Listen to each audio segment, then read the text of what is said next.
প্রাচীনকাল থেকে একটা প্রবাদ আছে, বাঙালির পায়ের তলায় সর্ষে। আমরাও তার ব্যতিক্রম নই।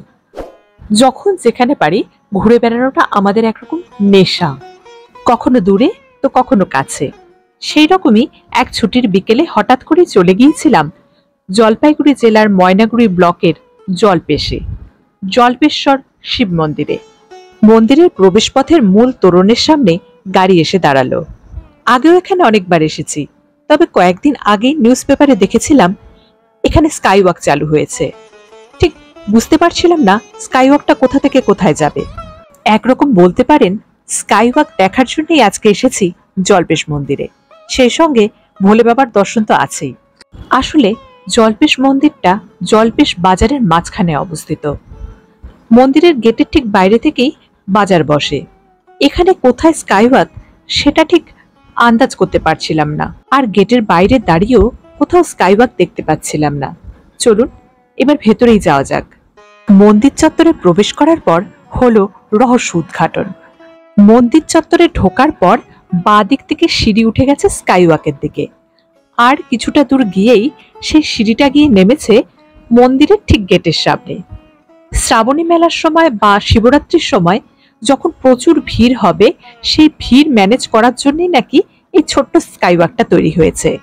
আর স্কাইওয়াক ব্যবহারের জন্য দর্শনার্থীদের নাকি দিতে হবে 100 টাকা করে। অর্থাৎ ওটা স্কাইওয়াক ঠিক নয়, ওটা ভিআইপি লাইন। স্কাইওয়াক নিয়ে যতটা প্রত্যাশা ছিল সেখানে আমি একটু হতাশই হলাম। স্কাইওয়াক ছাড়লাম, এবার জল্পেশের মূল আকর্ষণ জল্পেশ শিব মন্দিরটাই না হয় আবার ভালো করে দেখি। আগেও দেখেছি, আবারও দেখব।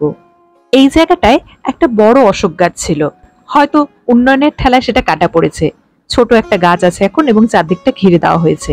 আর এই হলো মন্দিরের মূল প্রবেশ পথ।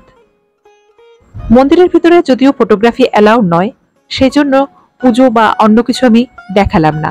ওই যে ওখানটায় ওই কূপের ভেতর আছেন জল্পেশ্বর মহাদেব। মূল মন্দির থেকে বেরিয়ে এবার চলে এসেছি হর পার্বতীর মন্দিরে। এখানে শিব এবং পার্বতীর যুগল মূর্তি বর্তমান। শুধু তাই নয়, ঠিক মূর্তির নিচেই আর একটা বড় কূপের মতন আছে। সেখানে দুটো পাথর আছে, প্রস্তর আছে, যেটা একটা হর এবং একটি পার্বতী, অর্থাৎ শিব এবং পার্বতীর প্রতিরূপ। যদিও ওখানে নামা যায় না, ওপর থেকেই দর্শন করতে হয়।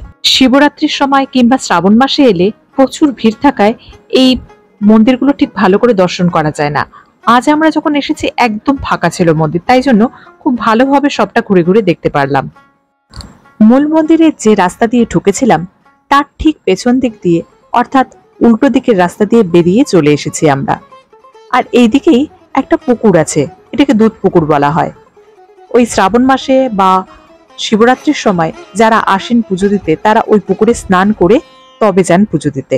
এই যে এখানে পুকুরটা, এর আগের বার যখন এসেছিলাম তখন পুকুরটা বাঁধানো ছিল না এইভাবে, এখন চারদিকটা ঘিরে দেওয়া আছে, আর ভেতরেও লোহার ব্যারিকেড করে দেওয়া আছে স্নান করার জন্য। জল্পেশ মন্দির চত্বরের ভেতরেই রয়েছে আরেকটি মন্দির, নন্দী মহাকাল মন্দির।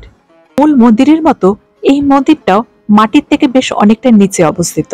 এখানে কোনো কূপ নেই, মন্দিরের মেঝের মধ্যেই বসানো আছে মহাকালের মূর্তি। মন্দিরের প্রাচীনত্বের মতো মূর্তির প্রাচীনত্ব দেখলেই বোঝা যাচ্ছে।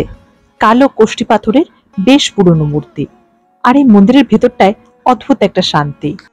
আজ এইটুকুই থাক, আবার অন্য ভিডিও নিয়ে খুব শিগগিরই চলে আসবো।